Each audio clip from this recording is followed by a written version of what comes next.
Service. Hey everybody, welcome to our last webinar of 2017. This is Dan Sfera. I'm here with Chris Auber. How's it going, Chris? Yeah, it's going well. Hello everybody. So happy holidays to everyone here. Again, if you have questions, you can type it in the chat room. If you're on the phone, I don't think there's anything you can do. So you can listen, you can email questions later. You'll get a replay of this webinar with the slides. So everyone who's registered for this webinar will get a replay sent to them immediately after. Okay. So January is coming up, a new year, 2018. According to you, it's already a new year. I'm already considered that we're in we're pretty much in 2018 right now. I'm already referring to things as in 2018, and I started doing that in October, actually. But with New Year's comes goals and resolutions. This is probably the first year that I don't have resolutions. So I have zero. None resolution whatsoever. Usually I do. This year I have none, and it's because I know that we're on the right track, and we just got to keep doing it. There's no resolutions. Sure. Right? But I used to have resolutions all the time, and at some point I'll have them again, but I'm pretty good with where, our growth. What about personal resolutions, like I'll eat more healthy for the year? Well, I had that last year, and it worked. And I put on a few pounds now during the holidays, but yeah, I'll have a mini resolution. By March, I'm going to lose 10 pounds. Okay. But I was going to do that anyways. I don't need a resolution for that. I was intending to do that anyways. But anyways, not to get sidetracked, we have a lot of people out there listening, watching. This is also going on the podcast, who have research clinics or they're thinking of starting research clinics. And they do have goals, right? And so what a perfect time to do this, right? Set your New Year's resolutions now. Our last webinar of 2017, a very optimistic title. Definitely optimistic. Very clickbaity. That for sure. But it's possible.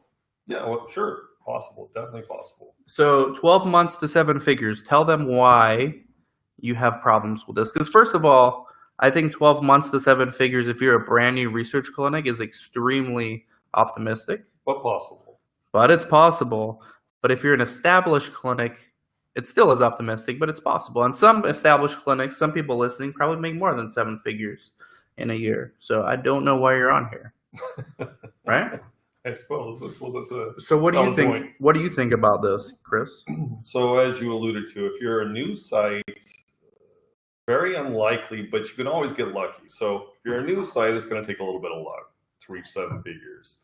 You have to get the right study in place that fits your capacities in regards to recruitment. And if you do that, you can make 7 figures because what it boils down to is 9 months, right? You get the study, you go through the site selection process, the SIV, all of that. You're 3 months in already by the time you start screening. So really it boils down to 9 months of work in order to accumulate $1 million or more in revenue.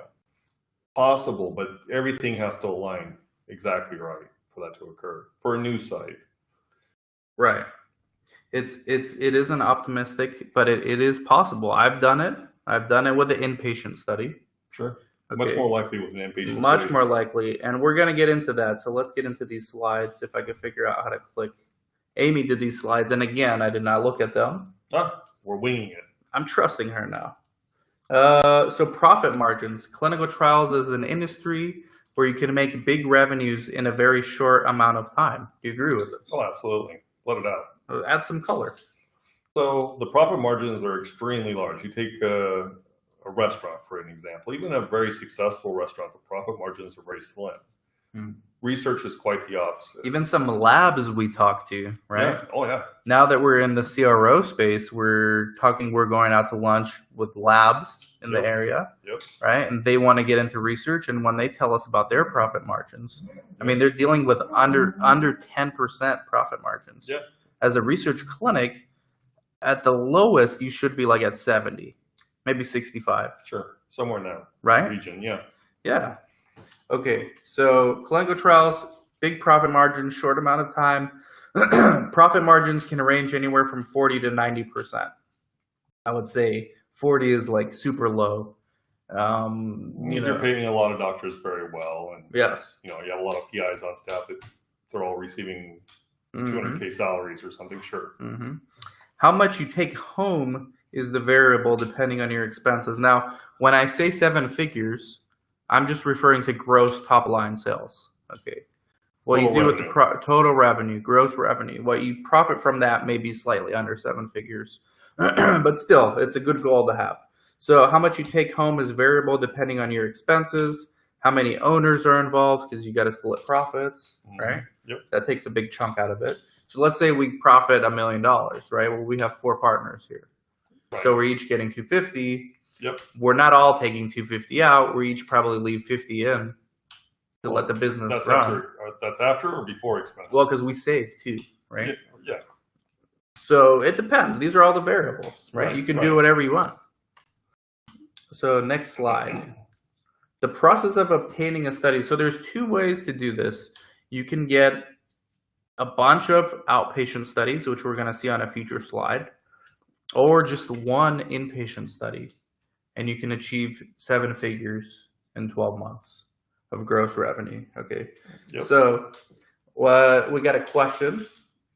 What is your source of information on profit margins? What's your source, Chris? Chris's is experience, mine is anecdotal experience, as well as through the consulting. So we do consulting, and part of that is financial management for sites. And we look at the numbers, and for the most part, it's between 60 to 90% profit margins. And Dan and I differ on one aspect of that. So I think as your site accumulates studies, your profit margins increase. Dan kind of has the reverse thought on that, right? Yeah, because as your studies increase, your staff increases, and then your overhead increases also. Yeah, but let's say you take on a study, you have to take on a coordinator. Right. So you increase your salary 60K a year. Yeah. But hopefully you've increased your revenue well above and beyond that a year. But sometimes people invest more into staffing than they need to prepare for growth. Right. And then your margins, not there. Your margins take a hit. Sure. But that's okay too. It's not bad if you're feeling confident about your future prospects. There's nothing wrong with reinvesting in your company. So if you time it right, though, your margins should increase. Yes. So yes, Alex, it is my own experience and the experience of the clients that we deal with, which is over the years, like 50 to 100 different clients. Sure. Across the world. So we got another question. What is the minimum budget per patient? Well, $100. I mean, but to do this, there's 7 figures. The minimum, but you need a study, and we're going to get into that in future slides, Patrick. So just hang in there. So you'd have to do the math, right? If you're going to enroll 10 patients, you need $100,000 per completed patient. That's right. So you need $1,000 per patient visit if, on average, each study has 10 visits. Yep. But we'll get into that. We're barely on slide 3. Okay, and I think that's coming up next. So first thing you got to do, you got to get studies. Okay, you're not going to make any figures if you don't have studies. Yeah, you'll lose money. You're going to make 0 figures. No, you're going to be negative. Negative figures. Yeah, I'm sure you have expenses of some sort. Right. So find a study that sponsors currently seeking sites. We've done webinars on this. We have a consulting firm that does this for you. I have tons of videos where you can go out and get studies. Teaches you strategies that you can use. It's just effort. It's a lot of work. But you can do it, or you can outsource it to someone like DSCS, okay? So sign a CDA, complete the feasibility, then you get a site selection visit. Okay, so this is the process. Now, that's the process of getting a study. So option 1, okay? This is your first option for making 7 figures in 12 months. My favorite, I think it's the quickest. I think it's much easier to have 1 inpatient study than 10 outpatient studies. Well, you don't need 10 for 7 figures, though. I know by your math you do, but you don't. With my math, you do. Yeah, your math's incorrect. I have funny math. Yes. I have conservative math. Yeah, I would say. How is it that I am very optimistic, but then when it comes to math, I'm very conservative, like projections? Probably because you don't get down and dirty in the details too often anymore. Yeah. You used to. On the budgets. Or anything in particular. Yeah. So I would say if you have 6 studies that you can enroll in all 6, a reasonable amount, you can do 7 figures. These 6 days, outpatient. Yeah. I think my math is more from like 2012. Yeah, I would agree. It is 2018 now. 17. As I like to say. Who's counting? So option 1, okay, and we're going to get to your question, Sujin. Give me a second. So the first option, get an inpatient study. Okay, that's my favorite. You only need 1. You only need to deal with 1 monitor. You only need to deal with 1 sponsor. Okay. You do not necessarily need to be a phase 1 unit. Okay. You can outsource your bed days to hospitals, assisted living facilities, sleep centers, nursing homes, much higher margins. And the other slides is going to show you the margins for the different kind of facilities that you can do for inpatient studies.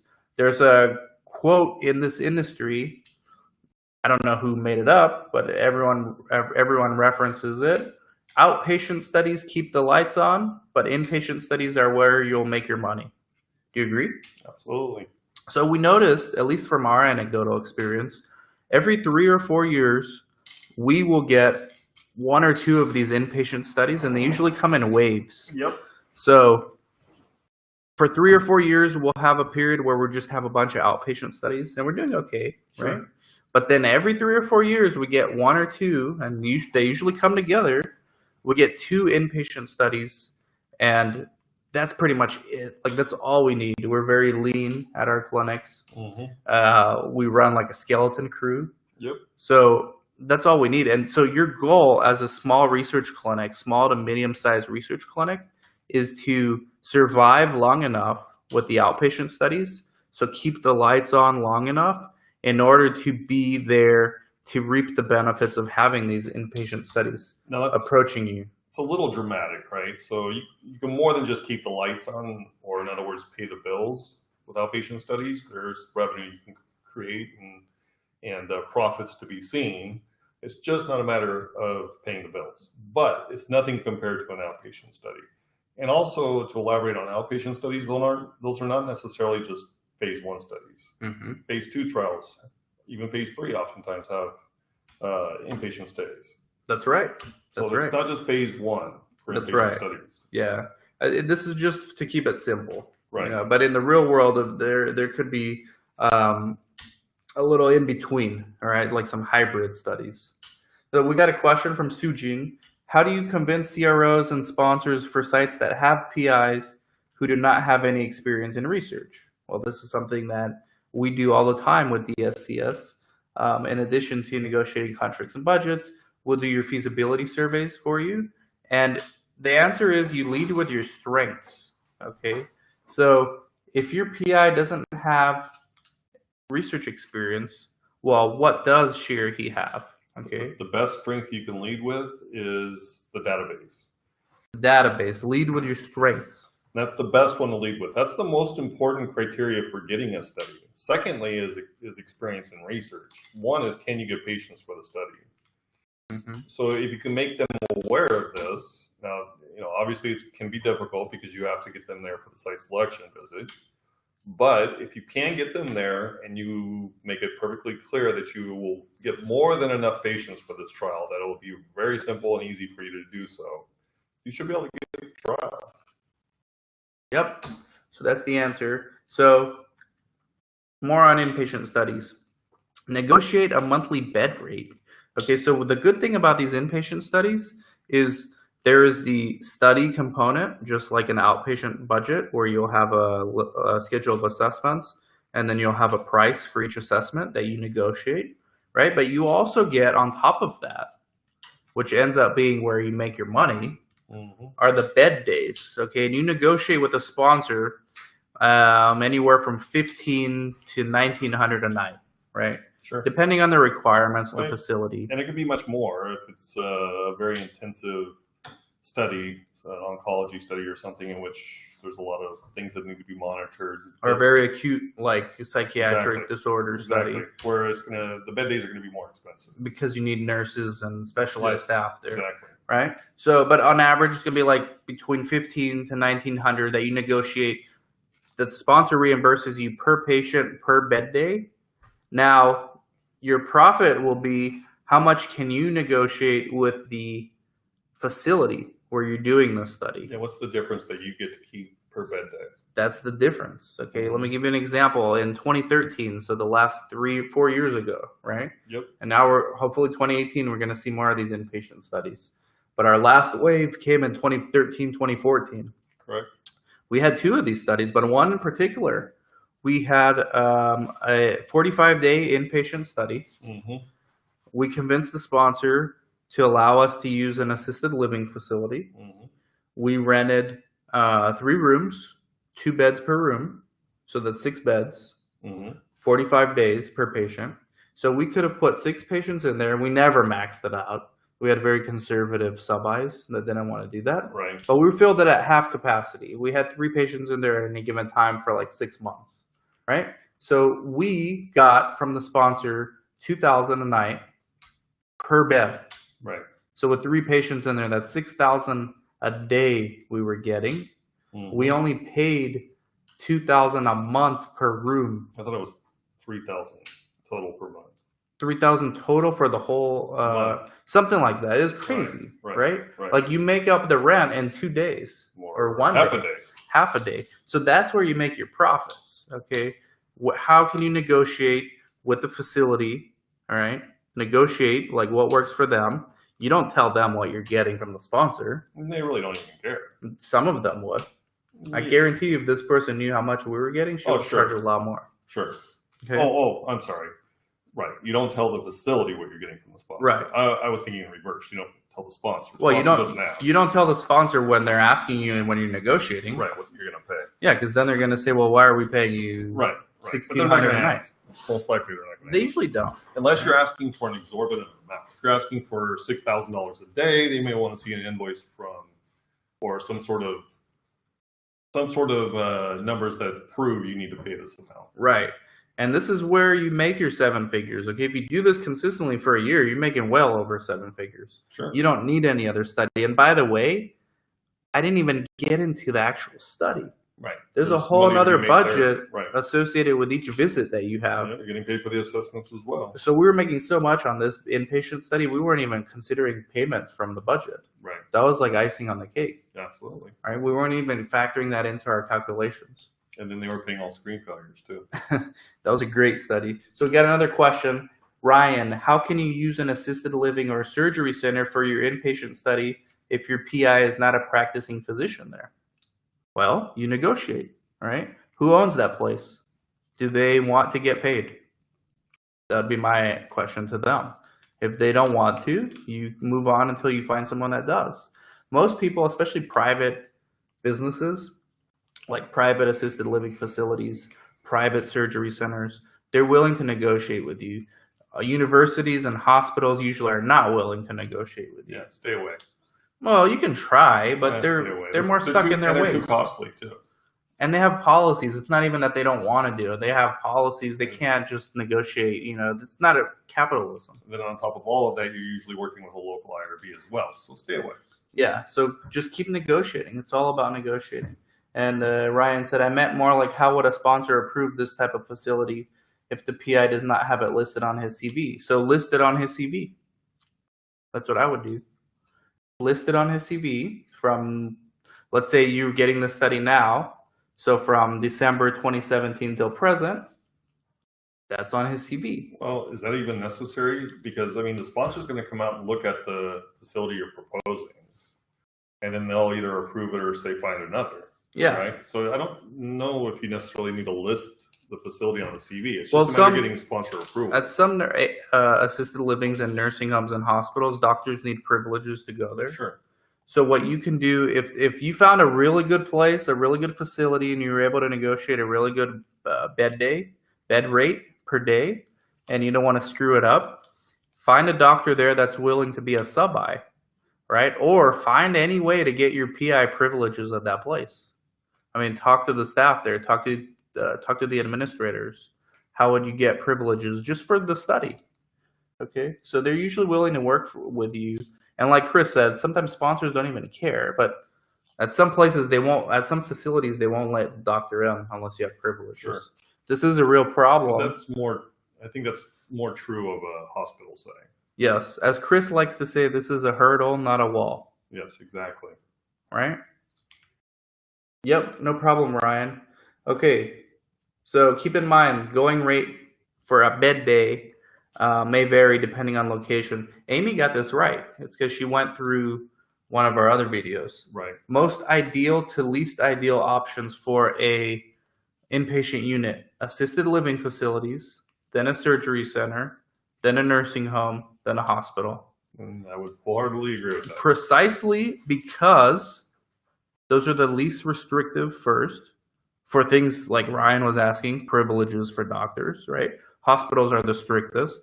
It doesn't matter if your PI is board certified in 100 different things. If he's not or she's not privileged to go there, they're not going to let them in.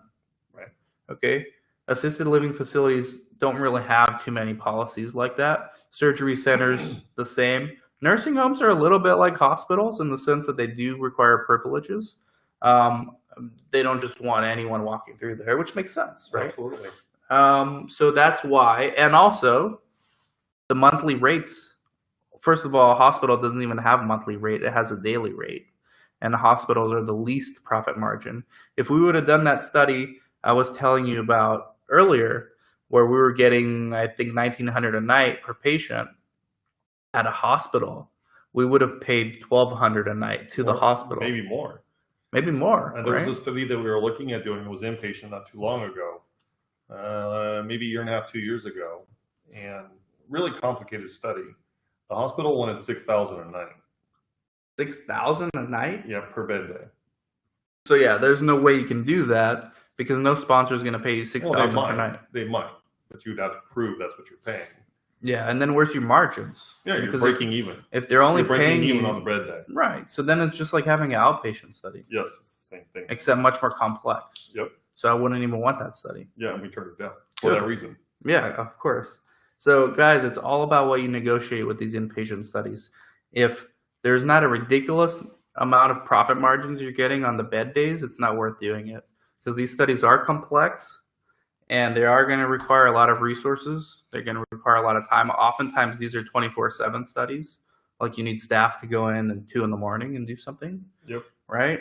This is not like an outpatient study where you can just go to the clinic from 9 to 5 or 8 to 6. But you do get and then you're done. You do get compensated for that 24/7 oversight. Yeah, in the bed day. But otherwise as well. Sure. But if the margins are not there in the bed days, I would agree. If I'm not making at least $700 a night per patient, sure, it's not worth doing. I would say 500, but sure. Okay, 500. Have you ever considered or used a hotel?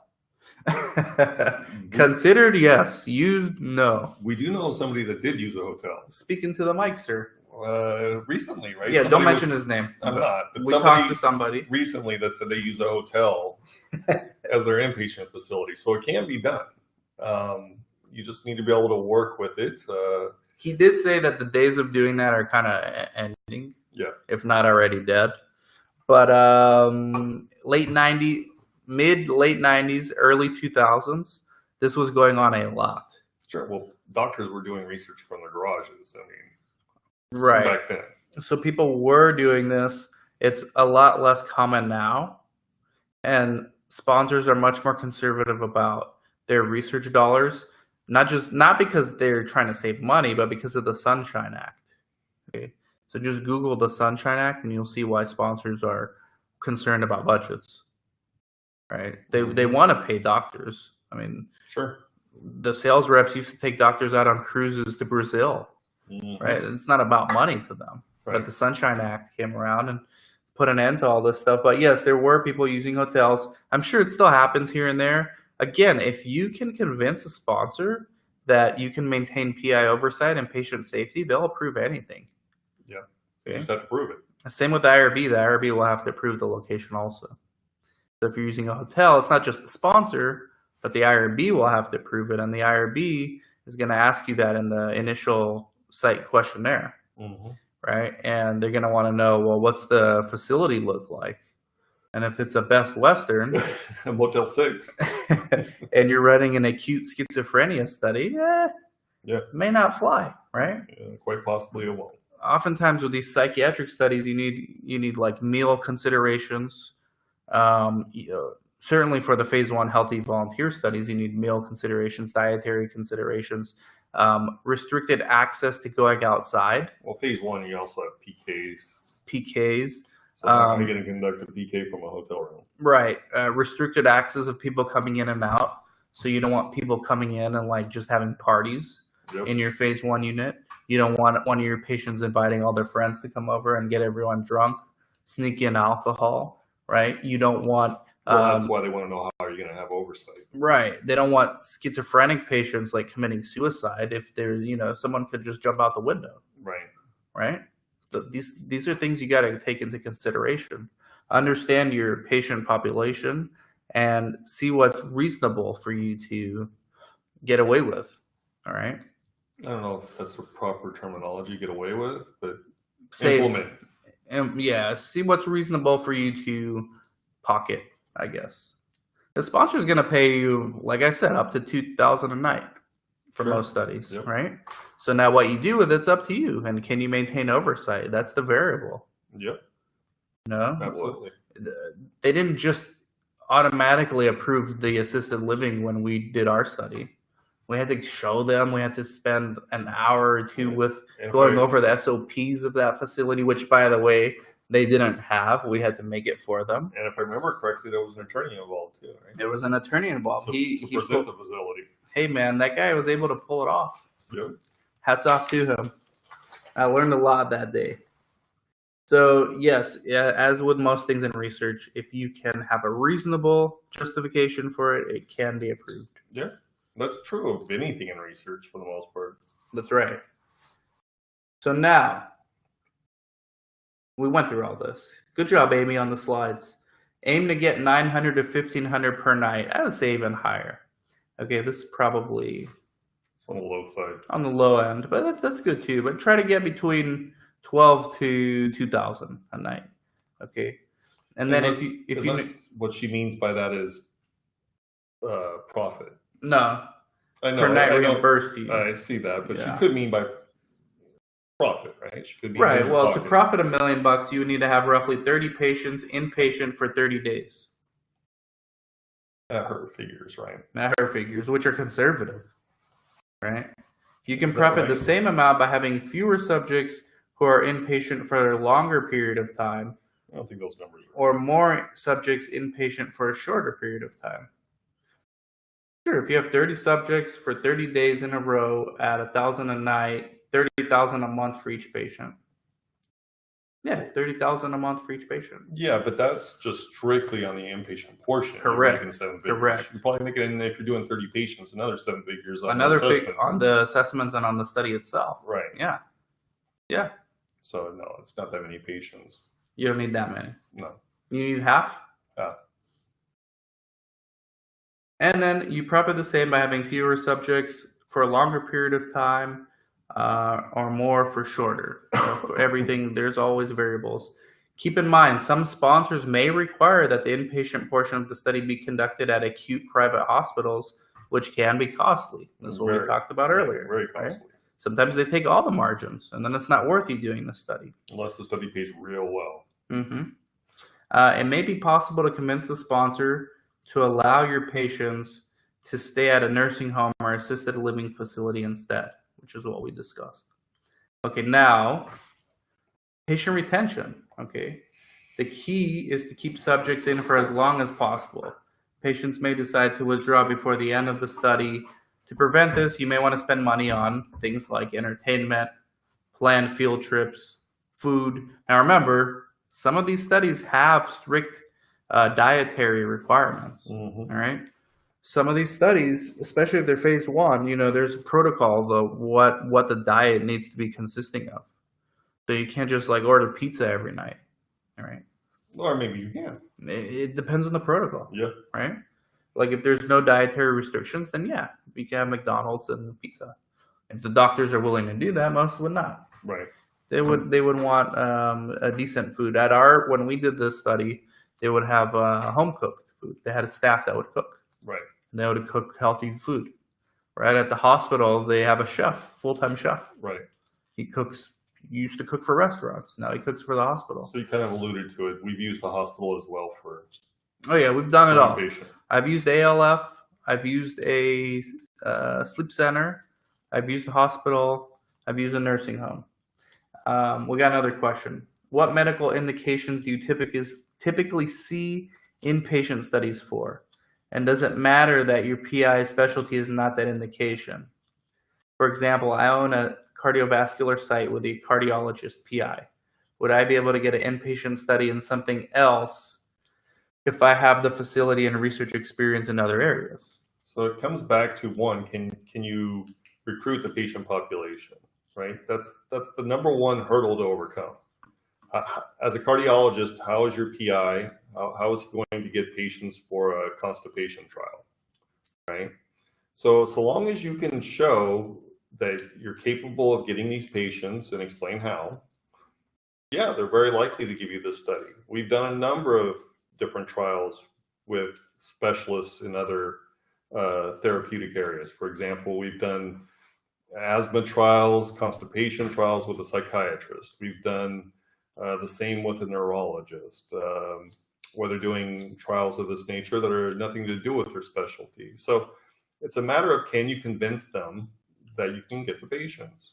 It always comes down to themes, right? And they're always sales themes. When Absolutely. Convince, right? Like communicate. Can you get the patients? It's one thing if your doctor actually can get those patients, even though they're not in his or her therapeutic expertise. But maybe they have colleagues that can get them patients. But the sponsor, how are you going to communicate that? Someone has to let them know. Yep.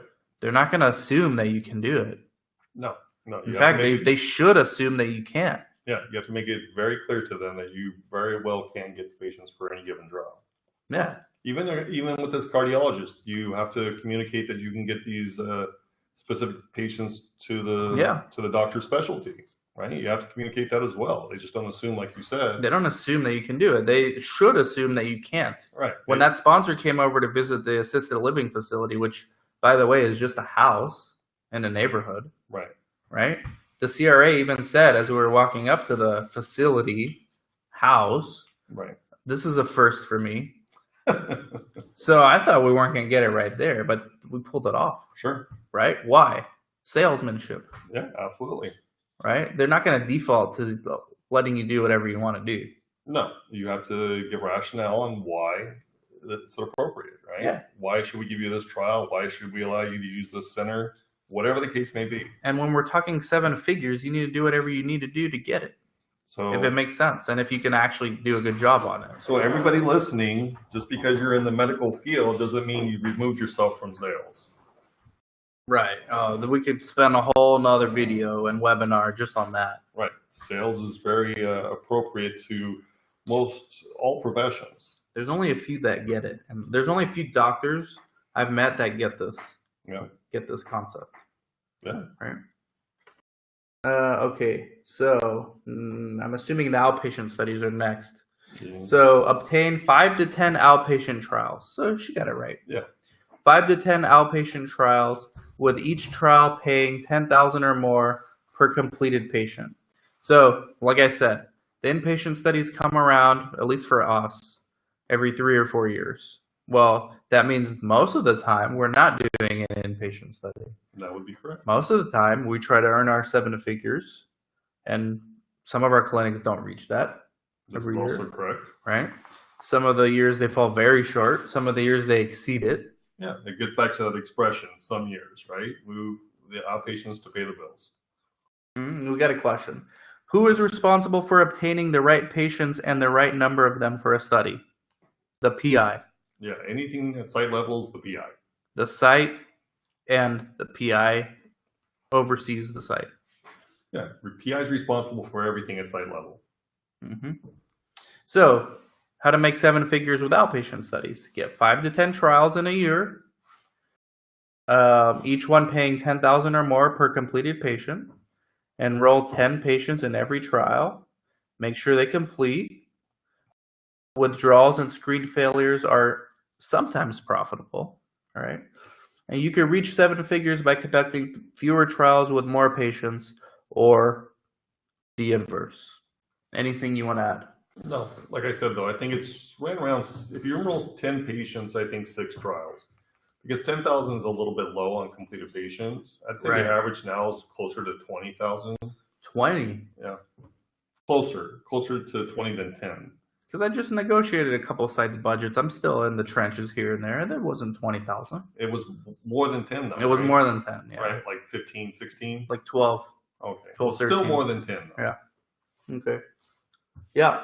So that's good, though. For those watching, if you're preparing for only 10,000 per patient, you're going to be in for a pleasant surprise when you start negotiating these budgets. And then you're not taking into account all the other payables that you receive aside from just patient visits. Right, which are? Invoiceables, screen failures. You have all kinds of invoiceables. Storage of documents, startup, training. There's a number of them. And if you utilize our services, we'll be more than happy to share all those particular invoiceables with you. And what are our services? So we'll help or handle. Preferably it's help. The more individuals involved with business development, the better, right? But we can handle it 100% for you. We'll provide SOPs. We'll create source documents. Anything we can do remotely. Do your feasibility surveys. Negotiate your budgets and contracts. Anything that can be done remotely, we'll do for you. Help with staff training. Yep.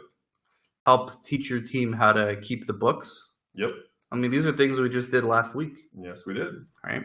For a site. So get more studies, get more studies, get more studies. Business development is key. And yes, we will look for inpatient studies for you. And yes, we will help you figure out a way to make it profitable for you. Yes. But no, you do still have to work. Yeah, unfortunately. It's not just paying us $1,000 a month and then you just kick your feet up. No, we can only do so much, right? Because what we do is remote. There has to be someone on the ground, feet on the ground, at the location working. That's right. Your ultimate goal is to profit $1 million, not gross $1 million. I beg to differ, because the profit margins are so high that, you know, if you're grossing $1 million, you're going to almost profit that if you're running it the right way. No, whatever your New Year's resolution might be, maybe it is. Yeah, maybe it is to profit. Who knows? All right, that's what Amy put down. Sure. Who can disagree with that, right? No. To keep profit margins high, keep your costs low by putting in work as the coordinator, PI, etc. It's astonishing to me. Astonishing. How many people start a clinic and immediately think of ways to spend money? Yeah, I know. It never ceases. When we speak with potential clients, this never ceases to amaze both of us. Yeah. Like, how do I spend money now? I want to spend it now. I don't even have a PI yet. How can I spend some money? It's spend some work. Spend some effort. Yeah. That works better. How about saving your cash for later problems? Yeah. Or how about outsourcing your biz dev to us? That's only $1,000 a month. We teach you how to run everything. Hopefully you have some experience. If you don't, we have a package for you. But that's our Site Owner Academy. Yep. We also have a CRA Academy. So there's a lot of ways we can get you going. It's going to require effort on your end. You can't just completely outsource it. And if you really have no clue what you're doing, you don't want to hire a coordinator and just leave everything to them. I mean, it's like giving like a 16-year-old kid a keys to your Lambo. Yeah. Right? Yeah. You want to have an idea of what's going on. So you need to do it yourself. Yep. Any business I've ever built, I do it myself first, and then I start outsourcing. Sure. So you have an understanding of what's to be expected and how it's to be done. Right. So put in work as the coordinator, or if you're the doctor, you be the PI. For the first few years, write your systems. We'll help you write your SOPs, but write your employee handbooks. If you want to reduce your involvement later on by hiring more people, your profit margins do go down. But to balance this out, grow the business, right? Obtain more studies, enroll more patients. Sure. That's it. Anything else? No, I think that was a good job. Everyone, I wish you guys a happy holidays, happy New Year, Merry Christmas. Merry Christmas. We're gonna do this again. Happy Hanukkah. Happy Hanukkah. When was that? That was just a few days I think ago. it just ended. I think today's the last day. Okay. I've got a question. Another question. Oh, no, thank you. You guys are active today. Thank you guys as well. Happy holidays and happy New Year. Look, I think 2018 is going to be a big year. We're already seeing a lot, not just from our consulting work and our CRO, but there's a lot of studies. Everyone I've talked to, if you go on YouTube and look at the most recent interviews I've done with like key opinion leaders in the industry, they're all projecting a lot of studies. We're already seeing it. And if you're a CRA, I mean, you're going to be bombarded with work. And if you want to be a CRA, the CRAacademy.com. You like that plug? Good segue. You're going to be in demand. Yeah. Right? Yeah. So 2018 is going to be huge. Start now. Prepare for it now. Ryan, can someone contact me to set up a time to discuss? I'm currently with someone, which we will not mention, okay, but we know who they are, and not happy with my results. Huh? And yes, we will call you, Ryan. Let me take a screenshot of this. Yeah, they charge double what we charge and offer about 20% of what we offer service-wise. Right. We need to do a video on this. Yeah. I mean, we know we get our stuff done, right? We have a few questions. I think there was one above Ryan. Happy holidays. I'm going to start my site by first quarter of 2018. Yes, please do. Looking forward to have a conversation with you guys at some point. Afroz, call me anytime. This has been something I've been looking into for some time, and your presentations have been motivational. Thank you, Afroz. Jeffrey, tell me the quickest and easiest way to get started. I have a physical medicine clinic in LA. Well, Jeffrey, you need to give us a call, man. Because the next step is to get studies. Okay. And being in Southern California, we're local to you. So reach out to me, Jeffrey, or if you want to private message me your number before I end this webinar, we can call you. Thank you, everyone. 2018 is going to be great. I have a feeling there's going to be lots of studies. Just got to get smart about negotiating and running your business the right way. And something we didn't talk about, keeping the studies, keeping the sponsors happy, right? Don't get put on a screening hold like one of our sites did. Yeah. Keep the sponsors happy, especially when you get a good budget study. Once you have a study, you have to keep data clean. Keep them happy. This is when you got to crack how down. Do you keep them happy? You crack down on your coordinators. You keep the data clean. If you want something done right, you got to do it yourself. If you're a startup, you need to do it. Yep. If you have employees, you need to be on top of them. Thank you, Jeffrey. We got another question. A lot of people starting clinics. That's good. It's what I expect every year. New people want to start. At the beginning of the year. Yep. I'm a CRA starting a site with a PI. What type of legal contract do I need to have in place between the PI and CRA? It depends. It depends. Are they going to be an equity partner with you? Are they going to be an independent contractor for your company? Are they going to be an employee of your company? If you want to message me privately your number, we can call you after the webinar. And everyone else, if there's any more questions, any color commentary, Chris, No. as we wait for this last phone number? No, I think we covered it all. Okay, thank you for the phone number. We're going to be busy. Yeah, there's like 4 people that called. Thank you, everybody. Appreciate it. Happy holidays. Happy New Year. We'll talk to you again in January. Unless you give me your phone number, we'll talk to you soon.